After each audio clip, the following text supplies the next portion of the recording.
I want you to picture something for me. Your relationship has gone stale. It's hard loving something for so many years, only to wake up one day and realize the spark was lost somewhere along the way. I still love what we have, but in order to keep the fire going, we're gonna need to add some spice. Whoa, whoa, whoa, whoa! I wasn't talking about you. I was talking about Dark Souls. Has anyone ever accused you of being a masochist? My girlfriend has occasionally called me one, hopefully as a joke, but because of how I choose to spend my free time. I feel like fists might even be better than this, if I'm being honest with you. Ow. When she sees me with my head in my hands, sitting at my desk, with a game open in front of me, and has to ask, "Are you sure you're having fun over there?" I guess I can see why she might feel that way. It's kind of a weird thing because although I don't feel like one, I still have to admit my perverse obsession with punishing games. Yes, the challenges usually make me want to pull my hair out, but overcoming them makes up for all that turmoil. At least that's how I see it. I want my lunch. It begs the question, when everything goes right except the tent breaks down, is that still fun? I think for me, at least in some part, I enjoy the suffering. Everyone's bleeding and they hurt. Oh no. Oh no, that's terrible formation. And we're all surprised. Take designing your character at the start of a new Project Zomboid save. In creation, you're offered a wide selection of positive and negative traits to choose from. Every positive trait you wish to take comes with a point cost. And opposite that, selecting negative traits earns you additional points to spend on more of the positive ones. Obviously, there's some degree of strategy involved in balancing the good with the bad and trying to squeeze as much value out of your points as possible. But what do you say to the chaotic player who rejects efficiency? In what light do you see the player who gets their kink grabbing all the negative traits without even a single positive one? By all accounts, playing the game like this doesn't make any damn sense. But that's kind of the point. When you've played a game for long enough that it no longer poses a challenge, two things are clear. A, you really love that game, and B, you haven't run out of new ways to play it. The latter is likely because you found ways of spicing up your relationship with it. In the case of Zomboid, the game is brutal and unforgiving as is. Picking a bunch of negative traits on top of everything sounds ludicrous. But ask yourself why someone enjoyed playing Zomboid in the first place. If a player enjoys a game with punishment around every corner, it's not that far-fetched to imagine this same player might enjoy cranking the difficulty dial up to punish themselves a bit. But that raises the question, when did punishment become so fun?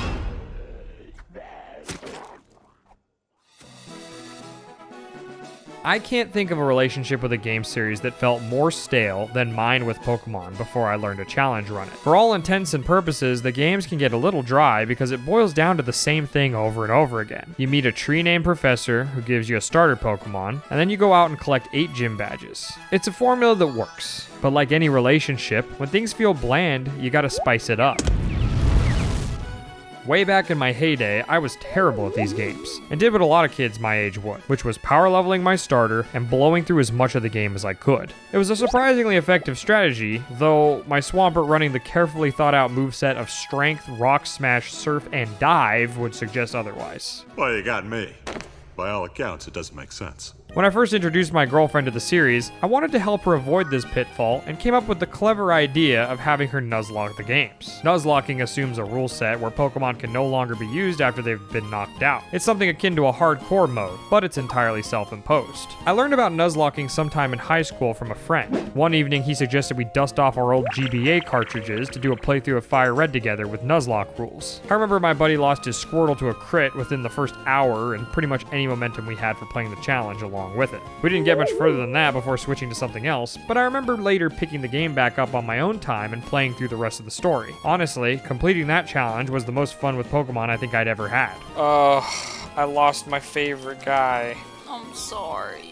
Suddenly, I was paying attention to all sorts of things like Pokemon movesets, stats, and abilities. I actually built a full team of 6 Pokemon with well-rounded typings that covered one another's weaknesses, and realized how much more fun the game could be. Especially more so when you're not just clicking Surf every turn with an over-leveled lead. In part, it was memorable because of how attached I grew to the Pokemon on my team, and the way it forced me to use the ones I never had before. All I have is an octopus in a dream. It's only in a challenge like this where you realize how many different ways there are to re-experience an old favorite. different. Adding rules or stripping away options makes every Pokemon journey a fresh and exciting experience, and it's easy to see why the challenge has become so popular. Although playing with the usual powerhouses from the series might be a more consistent strategy, you miss out on the unexpected sweethearts of the series like Bronzong or Granbull, who can rise to the top and become the backbone of your team. Of course, the closer you fly to the sun, the further you have to fall.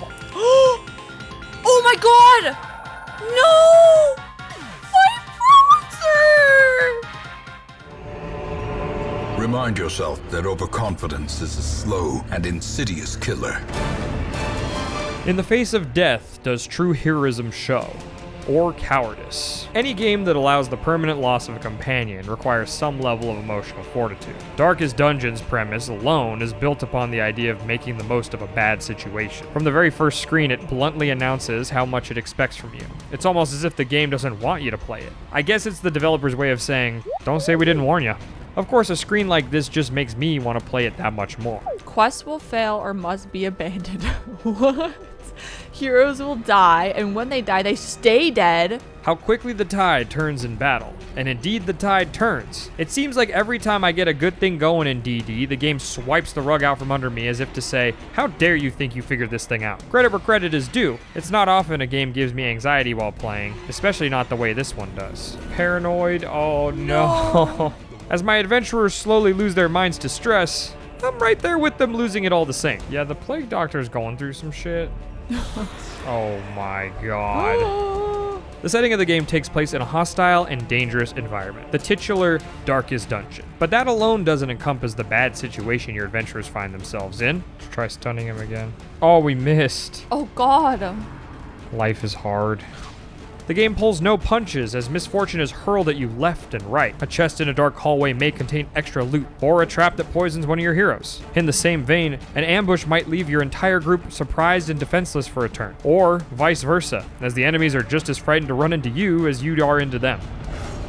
Focused. Yes! Ooh. A good thing came from his stress. In the eye of the storm. A moment of clarity in the eye of the storm, Taryn. It's what we needed. Darkest Dungeon needs no self-imposed challenge to feed our masochistic kinks. It comes with all the belts and whistles built right in. I don't fire up this game to chill out. Everything hurts. Playing it is strictly for the thrills. The game is very clear what it expects from the player, and I can't help but want to see how far I can push. Nice dodge. Sick dodge. Sick dodge, bro. No! No! He's on death's door. The stun. Oh, it's goodbye. Oh, he dodges again. Dodge, dodge. Heroes will die, and when they do, they stay dead. These characters fight on your behalf, so it feels like the least we can do is our best to do right by them. Somewhat mockingly, the game asks, how much will you sacrifice to save the life of your favorite hero? And speaking from personal experience, I can say a whole heck of a lot. I've thrown away entire campaigns in a futile attempt to bring my heroes home. No! No! No! It may sound foolish in hindsight, but when there's even a shred of a chance to keep someone alive, I can't help but play those odds. He's not giving up. Yay! Uh-oh, they're going for our healer now. Shit. I think as a whole, that's the major appeal of Darkest Dungeon in the first place. The chance of victory can be so slim and so insurmountable that it looks impossible. But at the end of the day, there's still a chance. That means that some combination of decisions and choices results in a triumph. Oh, a 10, Taryn. Wow, that's juicy. Oh, not the healer. Oh, he just crit the healer. So long as there's an opportunity for success, we're still willing to try because those odds are better than 0. They miss. No. Shit. Well, there goes the Plague Doctor. No. No. My girlfriend was quick to point out that out of all the games there are to talk about, it's Dark Souls where you can get the closest to 0. Or as she so eloquently put it, the nakedest. Talk about kinky. In your typical Dark Souls game, you've got essentially everything you need to beat the final boss from the moment you press start. Obviously, that's not how you're intended to play the game, as there's meant to be a whole journey filled with powering up and acquiring new weapons and equipment to grow stronger. Nonetheless, your best tool against any single encounter in this game will always boil down to a carefully timed dodge roll. What? Oh my god. God. Knowledge of how an enemy attacks is far more valuable than raw stats, and will carry a low-leveled character to heights that an inexperienced one could only hope to reach. The Souls series occupies a space of notoriety because many players see them as a badge of honor. Difficulty is practically synonymous with Dark Souls, and as the two of us have constantly joked, everything is the Dark Souls of something. Oh god. Oh. Is this what we have to look forwards to? Even still, clearly the games on their own aren't difficult enough anymore, and that's when gamers begin to hunt for kinks. Easy money. Nice. And we still have 5 whole Estus to go explore the, No! Oh! Alt F4, oh! Because of the value that experience has on a player's ability to beat the game, Dark Souls is ripe for challenge runs thanks to the way you can pare down your tools. The game offers plenty of bells and whistles to deal with encounters, but whether or not a player makes use of them is entirely optional. Let's finish it. Yeah! Woo! One of the most popular challenges is staying at soul level 1 and completing the game with base stats. On the surface, that might sound crazy because of how weak you are at the beginning of the game. But even though you can't upgrade your character, your weapons and armor are still able to be powered I up. think they say you can get to +7 before the dancer. I don't know if that's true. I feel like anything is better than +0 though. Don't get me wrong, you'll be frail and go down in only a hit or two by most of the bosses, but you'll actually be able to deal really solid damage still thanks to weapon upgrades and infusions. Of course, not all weapons can be equipped by level 1, and the one you select goes into consideration when planning how you want to get through the game. Hopefully you're starting to see the value, and more importantly the fun that comes from placing these restrictions on yourself. So what do you guys do when you're sick? All the while, you're getting better and more experienced at the game, which might get you thinking about your next playthrough and what tools you might remove the next go-around. Don't touch that bonfire. What makes this style of play so prevalent in Souls is the way you can layer hurdles. It seems like every day I find a new challenge run of this game that somehow dresses you down further than the last. Whether it's doing a playthrough at level 1, or using only the broken straight sword, or never getting hit, there's always some Jackass-inspired way to approach this series. Hi, I'm Johnny Knoxville. Welcome to Jackass. Oh god. I'm dead. Okay. I told you it would be a problem. Oh, the walk back. Okay. Well. Clearly there's a lot of love for Souls, but it does beg the question, do these challenges manifest from a love for the game, or is it our desire to one-up each other? The optimistic side of me says there's no wrong way to play the game, but then I'll see someone on my front page playing with all 3 aforementioned stipulations at once, but with a shock collar around their neck. Damn it. Oh shit. Already? Oh, guess I'll just be like a soul level 1 challenge. Pokemon challenge runs have evolved, no pun intended, and there's about 151 different ways to play them nowadays. All of this is in reference to a much greater point about challenge runs in gaming as a whole, and that's whether or not we've lost sight of why we're doing them in the first place. Like I mentioned with our resident gamer guinea pig, I'm not making her play Nuzlocke purely for the sake of the obstacles it creates. Yes, it's an obstacle for her to overcome, but it's much more of a learning tool than anything. Oh shit, I heard Chomper. Ah! Okay, don't do that anymore. No more surfing. Pokemon Challenge's greatest strength has got to be the variance that can occur between individual adventures. Depending on which Pokemon you choose to build your team with, a battle that's difficult for you may be a complete joke the next time you play. Despite that, even with an ineffective team, you still have plenty of options to answer your weaknesses. I feel like every battle It's life or death.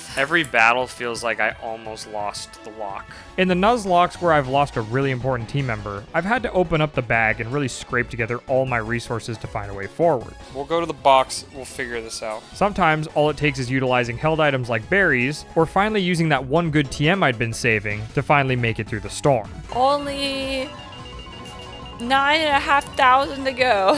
When running something like a hardcore Nuzlocke, where items overleveling and even some Pokemon are banned from use, you may find some similarities to how players pull away tools like they do in Dark Souls. The beauty being that as you discard resources to hinder yourself, the ones you have left increase in value. So he does 10 health, so the Oranberry is going to heal you 10. Didn't do jack shit. With the absence of healing items, recovery moves like Recover and Wish have a practical use in a playthrough.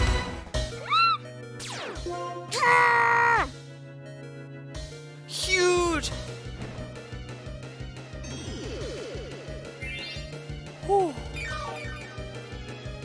Similarly, if you're playing in set mode instead of switch mode and can't freely swap Pokemon against your opponent, then pivot moves like U-turn and Volt Switch go up in value. The product of playing like this is a stronger player, a player who knows how to make a bad situation work to their benefit. It isn't until you have a casual run through the game with no restrictions where the weighted vest comes off and you can really see how far you've come. This reminds me of the trainer we messed with 2 years ago. Of course I know her. She's me. I firmly believe that that's what's been responsible for making my girlfriend so good at these games. She's still got plenty to learn, but there's no ignoring that she doesn't lose Pokemon the way she used to. Oh, shit. I didn't know that was a thing that happened.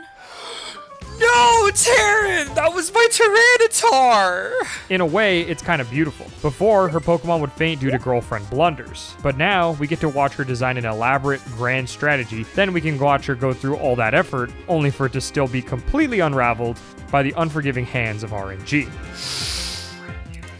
Oh my god. Another freaking crit. The same variance that keeps the game fresh is also always present as your greatest threat. No matter how well you optimize, the critical hit will always be there to keep you in check. RNG giveth and RNG taketh. Oh, that was a crit. Big crit. That was a big crit, Taryn. Oh god, and not in our favor. As often as we complain about it, RNG is usually pretty fair. Even in Darkest Dungeon, where it feels like the RNG is purposely rigged against the player, I think it's safe to say it's working as intended. Oh my god, we've missed every single round, Taryn.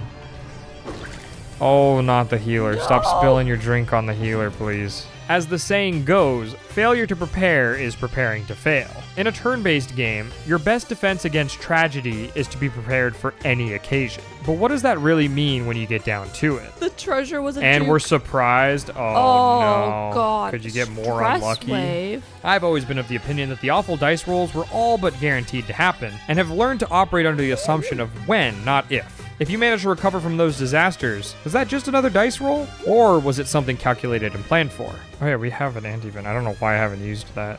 Like getting a bad hand in poker, RNG is often a story of, I was doing really well until I wasn't. No! Dismas just killed himself! No! Oh! Random chance and variance are the greatest tool in a developer's toolkit to keep a player on their toes. Crit heal. We're turning it around with a crit heal. Good. When playing Darkest Dungeon, it's less about never having bad luck or misfortune, and more about being prepared for the inevitable bad luck and misfortune. No, he hit our own guy. Man, they are stressing out that abomination. No! The gamble of always being one hit away from death to a critical is something that the developers of Darkest Dungeon have addressed with their Death's Door mechanic. One of their goals with the game was to create an emotional engagement for the player. What they found was that critical hits left an omnipresent threat that at any moment a character could be wiped from the team to an unlucky critical. Their solution was at Death's Door. Oh, he's at Death's Door. No. Essentially, at Death's Door is the state a character enters when they're reduced to 0 HP. At 0 health, if the character takes one more hit, they're gone and wiped from the party. That's your window to heal them and get them back into the fray. Oh, he's at Death's Door because of the blight though. Oh no. No, come on, give me a chance to heal him. The strain of having heroes going in and out of Death's Door proved to be a much stronger emotional experience for a player and was far more impactful than simply losing characters to straight up bad RNG. Oh! Annihilated. I'm not sure what that says about us as gamers, as the data point clearly shows a fascination with emotional turmoil. Oh no, don't. He's got 1 health.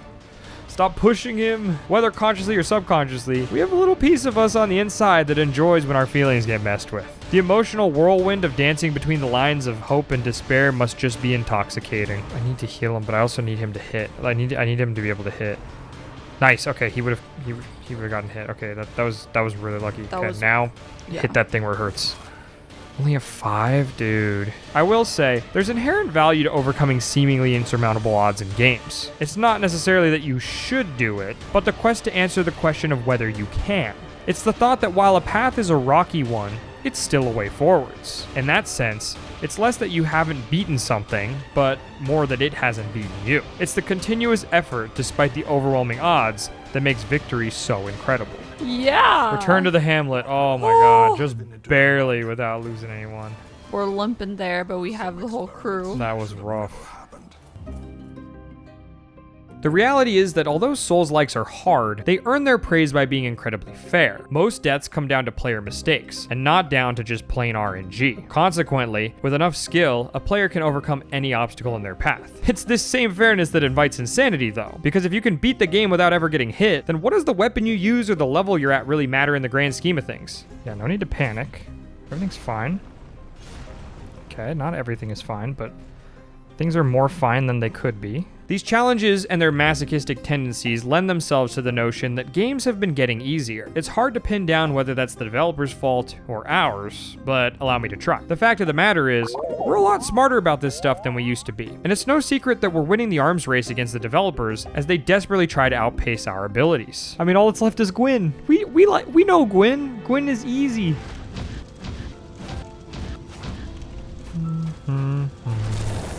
In Dark Souls 3, the big secret final battle is against a dragon named Dark Eater Midir. For years, this was considered by many to be the hardest fight in the entire Souls series. Nowadays, well, I'm sure people have already started writing comments about how wrong I am about that statement, so we'll let that speak for itself. Anyways, let's turn our attention to the Elden Ring DLC and its big angry dragon battle for comparison. Baal the Dread is Midir cranked up to 11. He's faster, hits harder, and among all the flashy fire and lightning, is way more aggressive. I have a dream.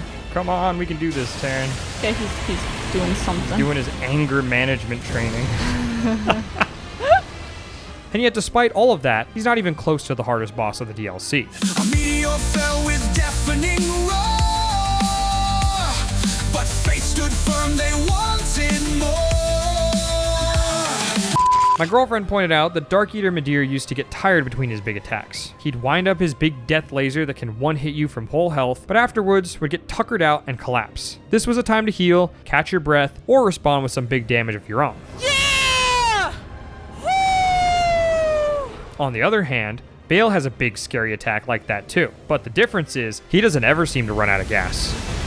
Aha, he's done it. He can chain big attack into bigger attack, and never needs to catch his breath. The thing is, I didn't struggle to beat Baal the first time like I did learning Midir, and I think a big part of that is that I've just gotten used to how these games work. FromSoft has their own insurmountable task of trying to concoct an encounter that can challenge a player base who's trained themselves to never get hit or even level up. You can see why it feels like they're losing that arms race one game at a time. Great rod on your strength was lore, but we are faith, we are something more. For all the warriors who fell in vain, we bring the dawn to end your reign. By the way, go follow us on Twitch. It's a fun time over there.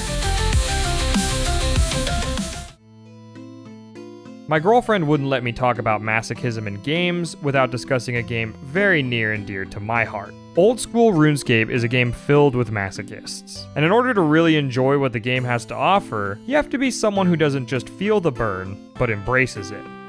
The grind isn't just insurmountable in RuneScape, but literally never ending. Just when you think you're getting closer to a goal, you're reminded that you're only halfway there. Iron Man mode, area restricted accounts, skillers, pures, you name it. If there's a quirky and different way to play, chances are someone has done it or is still working on it to this day.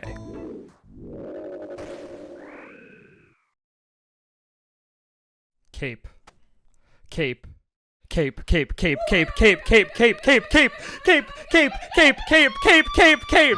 We've talked enough about restrictions already though, and I wanted to use RuneScape as an opportunity to take a closer look at players' relationship with a game that they love. Chances are, if you've played this MMO long term, then you're probably already caught in its siren song. At its core, OSRS puts an emphasis on growth, or as we like to colloquially refer to it, number go up. I just look I at... must be insane, but all I'm Listen, seeing I is look at the zeros. numbers and I make decisions. With how slow the grinds can be and how long of a burn getting to the end game is, efficiency is at the heart of growing as a player. There's always a way to save a little extra time or spend a little less money to accomplish your goal a little bit faster. Look at me, I'm Wook's walking.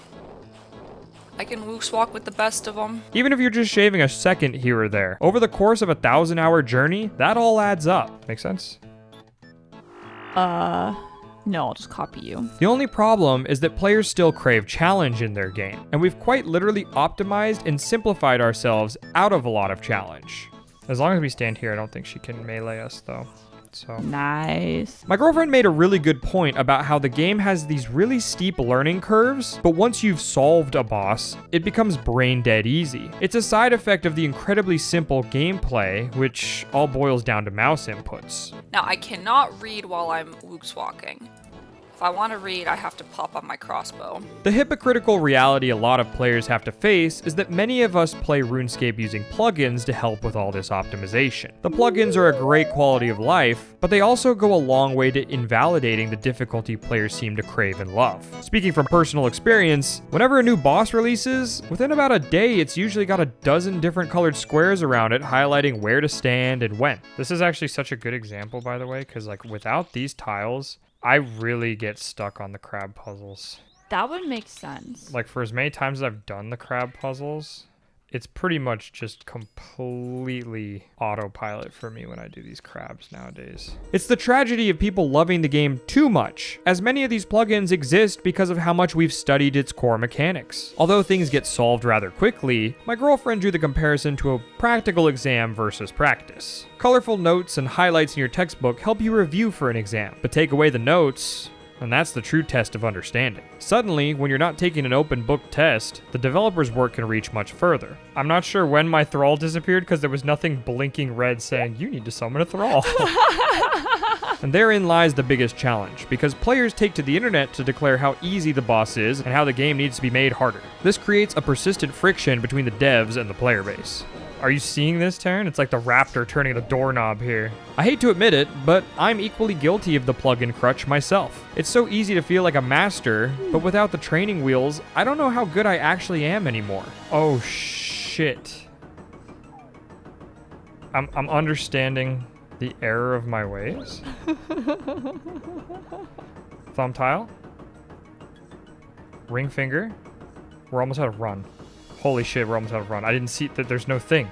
I guarantee you I wouldn't have almost 1,000 raid completions if it wasn't for that visual metronome above my head. In fact, as a little experiment, let's see how well I do without any plugins.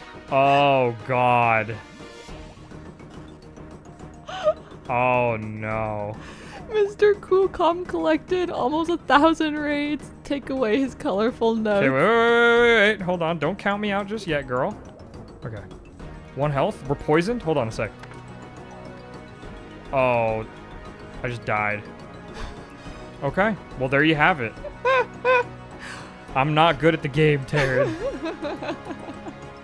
Alright, don't go spilling all my secrets. A game like Darkest Dungeon can't succeed in a world where gamers don't enjoy the process of learning through repetitive failure. Pokemon as a series has not done a very good job growing up with its audience, so it's no surprise that players have found ways to still enjoy the games they used to love.